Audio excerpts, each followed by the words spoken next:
Magandang araw. Dun po sa hindi nakakakilala pa ng apatot, ganito ang itsura. Ayan, o, tingnan niyo siya. Hawig sakit ng kaping barako. Ganito naman siya pagka namumulaklak. Yan, nakita niyo ang bulaklak niya. Yan, ayun ang bunga. Yan, ang bunga ng apatot.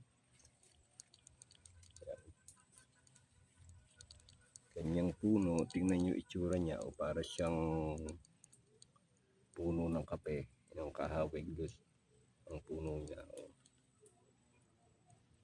Yan, tingnan nyo naman sa kanyang dahon naman. Oh. Yan ang itsura ng kanyang dahon. Yan, tingnan nyo. Yan, ganyan po ang apatot. Yan. Itong apatot, karaniwan ay iniinom ng mga matatanda noong pampaaligan sa raw, pampasigla, pampalakas.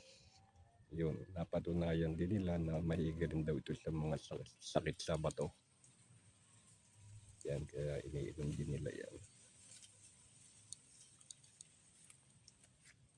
Yan ang bunga ng apatot. Hello po, salamat sa panonood.